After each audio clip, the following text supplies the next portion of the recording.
The case against a Limpopo police officer charged with insurance claims-related murders has now been postponed in the Limpopo Regional Court. 43-year-old Sergeant Rachel Shokane has been joined in the dock by her daughter and her sister. Newzroom Afrika's Anna in Polokwane for the latest on this. Anna, good morning to you. An astonishing story, important proceedings in court today.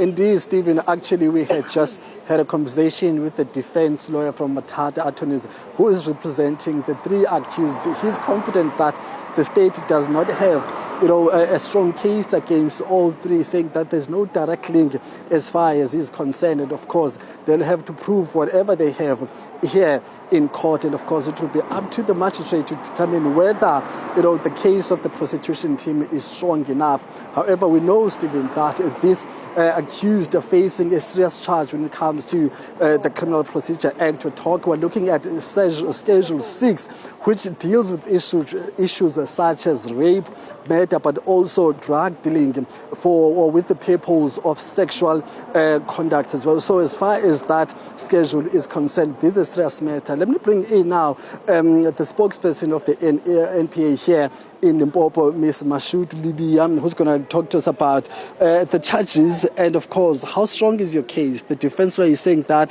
there is no direct link between, the crimes that have been committed and his clients. But as far as the state is concerned, how strong do you feel about the charges we've leveled against the accused, and how far do you think these charges can stand in the court of law?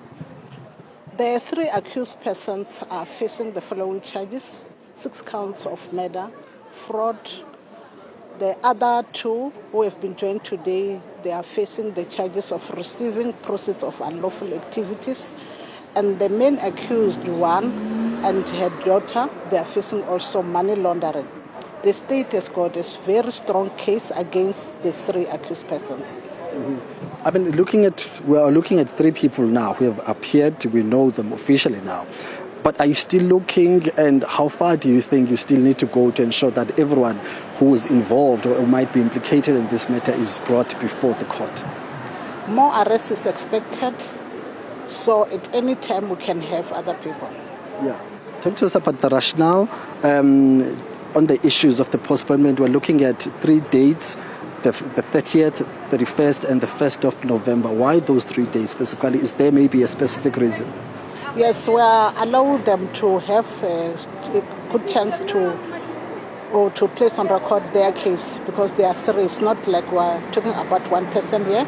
And checking also the charges, we've got 12 counts of fraud. So the bail here is going to be long. Yeah. And now in terms of Schedule 6, it's murder, which Schedule 6 talks to issues such as murder. But now, looking at money laundering, especially for the last 2 accused, there's no murder charge against them. Are you open to be willing to let them go and be released on bail? Yes, here we are going to, because they've been joined to accused number 1. When the investigation proceeds, we'll know whether they are also linked to the murder charge or not. It's then that we're going to divulge on that part. Thank you very much, ma'am, for your time. Okay, thank you. Thank you, ma'am. There. So, Stephen, as we now know that, especially when it comes to the next court appearance, we're looking at 3 days, which will be dedicated to just hearing the bail applications. She said that we are dealing with 3 accused, so 3 days is very sufficient and is very fair. But, the state has been very confident that as far as they understand, they've got a very strong case. That might be true if you look at, the people who've turned into state witnesses, some of the people who were almost arrested when the sergeant was arrested on the very same day, but due to the communication and their engagements and answers to the investigators, they were then turned into a state witness. So that might link to some of the issues which relate to having state having a very strong case against them. So that's the latest from us here, Stephen. In the next hour or so, in the next few minutes actually, we'll be speaking to families as they are gathering themselves for engagements with us here on Newzroom Afrika. Anna, thank you from that situation outside the High Court in Polokwane.